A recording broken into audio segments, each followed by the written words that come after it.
Hello दोस्तों, आप सभी का दिल से स्वागत है इस चैनल पर। और आज हम कंटिन्यू करेंगे बरसक मांगा के उन पार्ट्स को जिनका जवाब कहीं न कहीं आप सभी सोच ही रहे होंगे। तो पहले ये देखते हैं कि गट्स बैंड ऑफ हॉक को छोड़कर कहाँ गया था, जिसका जवाब हमें बरसक मांगा के the golden age arc chapter 37 night of skeleton से मिलेगा। इस अमेजिंग मांगा को लिखा है केंटारो मिउरा ने। गट्स बैंड ऑफ हॉक को छोड़कर चला जाता है और उसी रात को काटने के लिए एक जंगल में आसरा लेता है, जहाँ वो अभी भी बैंड ऑफ हॉक के बारे में ही सोच रहा है। तभी उसे कुछ आहट सुनाई पड़ती है और वो तुरंत ही तलवार उठाकर उस दिशा में देखता है कि एक भेड़िया दूर से ही उसे देख रहा है, जो तुरंत ही वहाँ से भाग जाता है। ये गट्स को थोड़ा अजीब लगता है और वो फिर आराम करने लगता है। वो कई दिनों बाद अकेला हुआ है। वो पिछले 3 सालों में बैंड ऑफ हॉक से जुड़ने के बाद कभी भी अकेला नहीं रहा है। वो लगभग भूल ही चुका है कि अपनी तलवार के साथ अकेलापन कैसा होता है। और तो और ये काली अंधेरी रात कितनी पसरी और गहरी होती है। वो चाहता तो रात कहीं और भी गुजार सकता था, लेकिन उसने ऐसा करने के बारे में सोचा ही नहीं और वो फिर अपने बैंड की यादों में खो जाता है। वो शायद उन सभी चीजों को फिर दरकिनार कर रहा है जिन्हें वो कभी फिर रिप्लेस नहीं कर पाएगा। लेकिन जब तक वो इस एकांत की गर्माहट को महसूस कर सकता है, क्या ये अकेलापन उसके लिए काफी नहीं है? क्या वो अपनी चीजों को उन चीजों के लिए छोड़ रहा है जो है ही नहीं? क्या किसी ड्रीम के बिना भी लोग नहीं जीते? ये ड्रीम का आइडिया भी उसे ग्रिफिथ से ही मिला था जब उसने ग्रिफिथ की बातों को सुना था। क्या वो अभी भी कह सकता है कि उसने अपना अलग रास्ता तय कर लिया है? शायद वो कभी ग्रिफिथ की तरह बन ही नहीं पाएगा, जैसा कि उसे कॉर्कस ने अलग होते हुए कहा था। लेकिन ये बीता हुआ कल है, आज नहीं। तभी वहाँ एकदम से कोहरा पसरने लगता है और गट्स खुद को एक काली परछाई में घिरा हुआ महसूस करता है। वो तुरंत ही अपनी तलवार थाम उस दिशा में डिफेंसिव पोजीशन ले लेता है, लेकिन वहाँ पर कोई नहीं है। गट्स को समझ में नहीं आया कि वो क्या था। क्या वो कोई जानवर था? नहीं, उसे ठीक से याद है ये फीलिंग जो किसी के वहशीपन से जुड़ी हुई है। क्या ये नॉस्फेरेटू ज़ॉर्ड है? तभी गट्स को महसूस होता है कि कोई उसके पीछे खड़ा उसे घूर रहा है। गट्स उसे महसूस कर सकता है। वो इतनी आसानी से इतने करीब कैसे आ गया? अगर वो मुड़ा तो हो सकता है वो उसे मार दे। और गट्स उसके हमले का अंदाजा लगाते हुए झुककर फुर्ती से हमला करता है, लेकिन उसका ये वार भी खाली जाता है। वहाँ कोई है ही नहीं। वो वहाँ पर अकेला ही खड़ा हुआ है कि तभी उसके सामने से कोहरे का एक बवंडर आता है, जिसके पीछे उसे कोई काली खोपड़ी सी आकृति दिखती है जो गट्स की भी होश उड़ाने के लिए काफी है। और वो सामने किसी को खड़ा देखता है जो उसकी ओर ही देखते हुए उसे घूर रहा है। ये है स्कल नाइट, जिसकी मुलाकात पहली बार गट्स से होती है, जिसके बारे में गट्स ने पहले कभी सुना ही नहीं है। गट्स यकीन के साथ कह सकता है कि वो उसके पीछे था। वो कभी भी खतरे की मौजूदगी को गलत महसूस नहीं करता। उसे यकीन है कि वो उस पर हमला करने को ही था। क्या ये ज़ॉर्ड है? नहीं, ये ज़ॉर्ड नहीं है। तो फिर उसे ये अजीब सी फीलिंग क्यों आ रही है? स्कल नाइट कहते हैं कि समय का पुर्जा घूमना शुरू हो चुका है। ये बात गट्स को बिल्कुल समझ में नहीं आती कि वो किस बारे में बात कर रहे हैं। स्कल नाइट उसे स्ट्रगलर बुलाते हुए ध्यान से सुनने को कहते हैं, जो गट्स को भी अजीब लगता है। स्कल नाइट उसके लिए एक प्रोफेसी कहते हैं कि आज से ठीक 1 साल बाद होगा ग्रहण का समय, जब तुम और तुम्हारे दोस्त फिर इकट्ठा होंगे, जो अब तक अनदेखे मांसहीन मांस को देखेंगे और तुम्हारा आधा हिस्सा भी वहीं पर होगा। पागलपन की एक धारा, मौत का एक तूफान, जिसका मानव शरीर कभी प्रायश्चित भी नहीं कर सकता, तुम्हारे ऊपर से बह जाएगा। लेकिन कान खुलकर सुन लो स्ट्रगलर, तुम लाशों से जन्मे हो और तुम्हारी जिंदगी मौत की मिट्टी से उपजी है। तुम ही सबसे ज्यादा मौत के करीब रहे हो, इसलिए तुम ही इससे निकलना भी जानते हो। गट्स को समझ में नहीं आ रहा है कि ये कौन है। तुम्हारा लड़ना ही तुम्हारी उम्मीद है, जो तुम्हारी इस मौत को रोकने की एकमात्र तलवार होगी, ये कभी मत भूलना।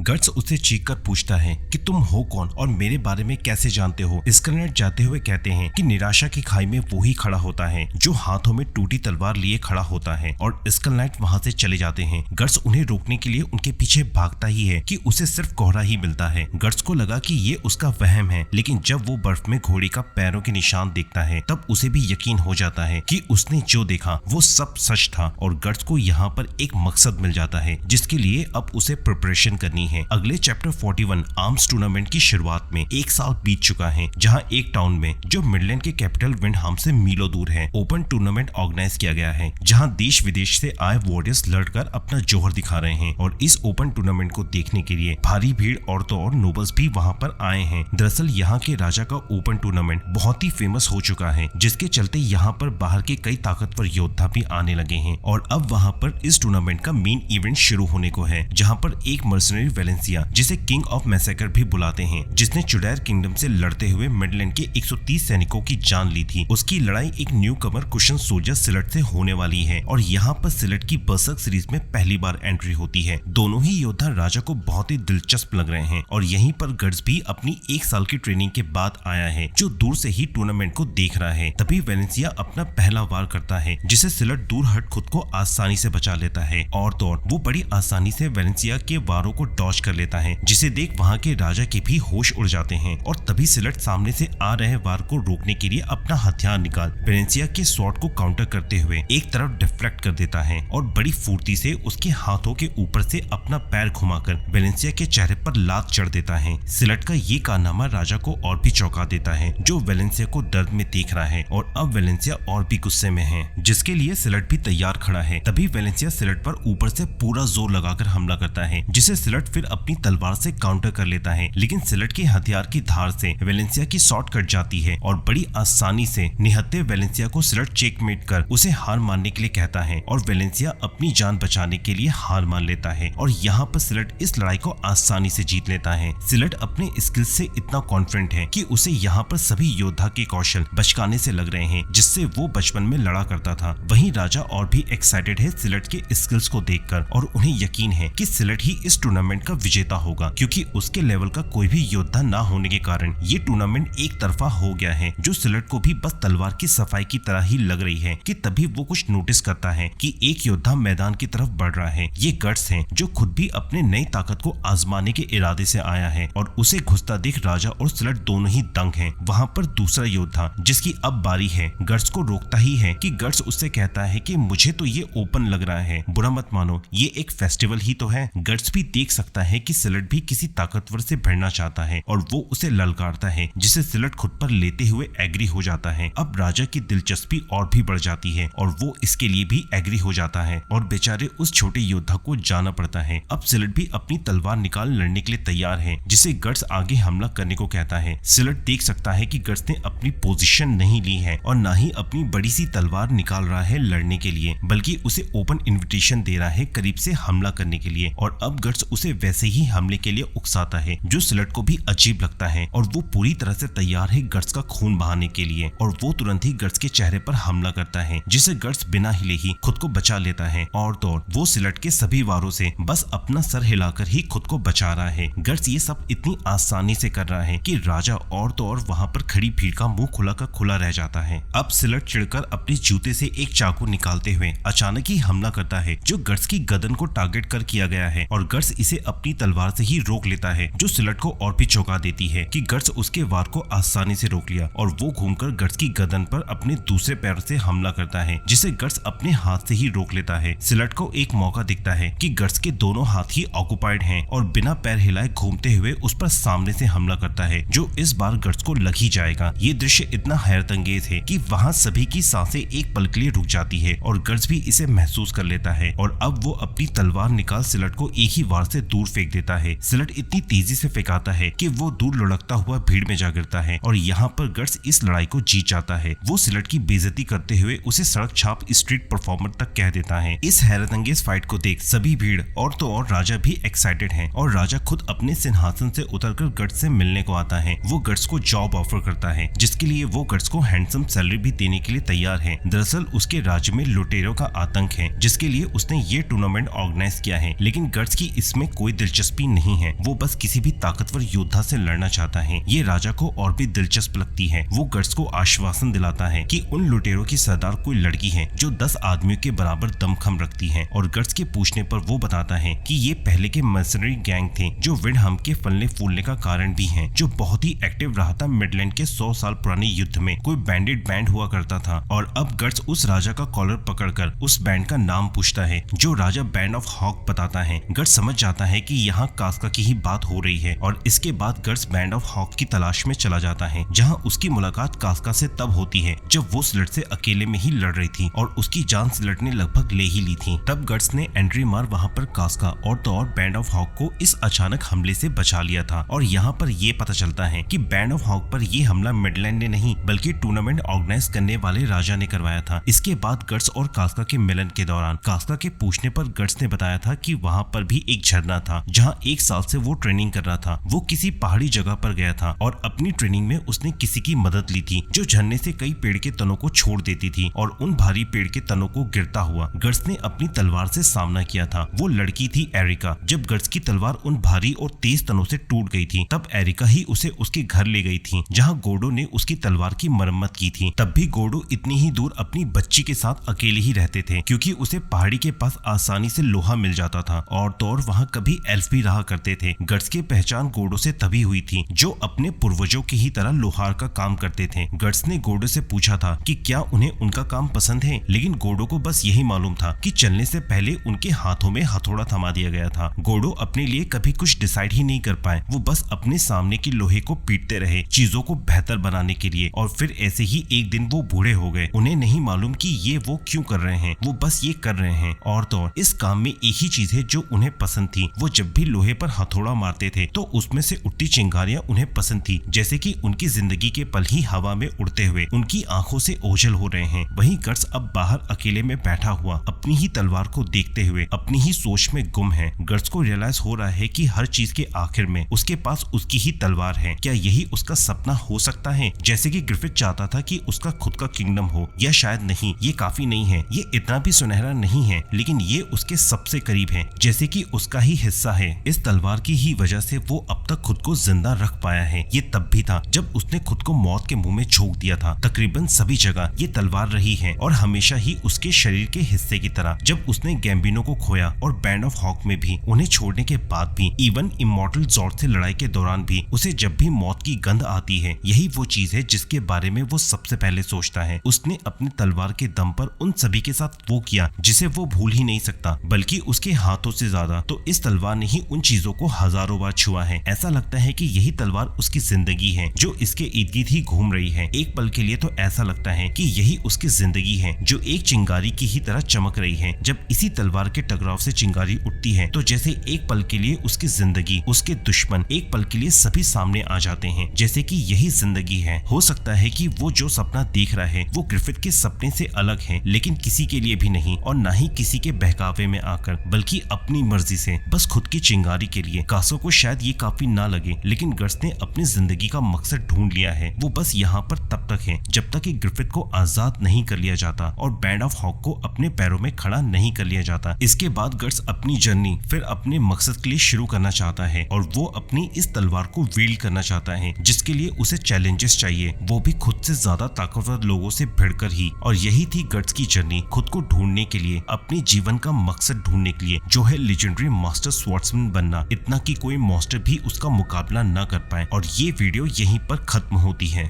इस सीरीज की एक और चीज जिससे आप में से बहुत से लोग अभी भी अनजान हैं, और वो है एक्लिप्स इवेंट से पहले जॉर्ड के बाद गट्स का मुकाबला एक और एपोस्टल से हुआ था, और ये लड़ाई कितनी भयानक रही थी ये हमें अगले वीडियो में पता चलेगा। ये वीडियो आपको कैसी लगी मुझे कमेंट सेक्शन में बताएं। मिलते हैं अगले वीडियो में, तब तक के लिए गुड बाय।